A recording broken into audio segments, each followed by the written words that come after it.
Hi, everybody. This is the introduction for Unit 4 on Law in the Courts. We've got two movies that are required.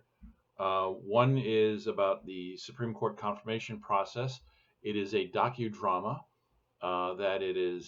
it's part documentary and part dramatic. It's about the confirmation of Associate Justice of the Supreme Court Clarence Thomas, um, sometimes referred to as the Anita Hill hearings, because of the accusations she made against Thomas regarding sexual harassment when she was an employee at a couple of agencies where he worked. Um, what's interesting about this movie, from a technical standpoint, is how in a couple of cases they've actually woven into real news footage of the time the actors playing the real life individuals. So look for those circumstances. There's one interesting one where I think it's in Kennebunkport, Maine, where George Bush is announcing his pick of Clarence Thomas, where Wendell Pierce, the actor who plays Clarence Thomas, is in the shot instead of Clarence Thomas himself. And it looks relatively seamless. It's a very nice technical job. Um, as with any docudrama, there's a little bit of shortening of timelines, perhaps collapsing of individuals into single characters, and um, nothing that plays around with the facts too terribly much. But um, again, just look for how this plays out in a nominating process. There's a reference to Robert Bork, who was a nominee uh, by Ronald Reagan, who was defeated.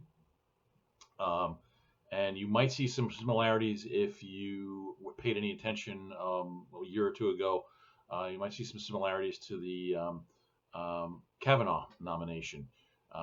In fact, as I was watching the movie the other night with my wife, we both commented on the similarities between um, Clarence Thomas's outrage at the hearing to what Kavanaugh did at his hearing as well. So look for that. It's again an interesting scenario. It's an interesting treatment of the topic, and it's real. So yeah, so enjoy that one. The other movie I have for you for required viewing is 12 Angry Men, and it's the original. There have been a couple of remakes. It's based on a Broadway play, and it's a very good example of the interactions of individuals in small group settings. The movie has been used in many different courses and academic disciplines to talk about leadership, group interaction, racial prejudice, criminal justice, legal proceedings, and so on. Pay attention to the interactions of the jurors. Look at what role prejudice plays and how each juror is converted to Henry Fonda's way of thinking. Um, I do recommend that, or I should say, I require that you watch the original, the black and white version from 1957. There have been a couple of remakes. There was one in the 1990s I'm aware of that sort of updated it with a more diverse jury.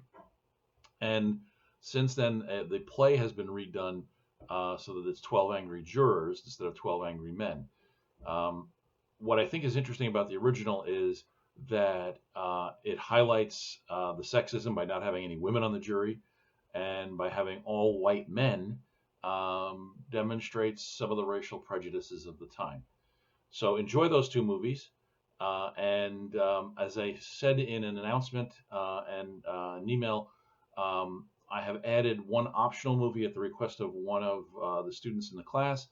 That is The Pelican Brief. Um, it's a good John Grisham novel thriller, um, and it's about the behind the scenes fictionalized way in which somebody might manipulate the Supreme Court nominating process. So that's for Unit 4, Law and Courts.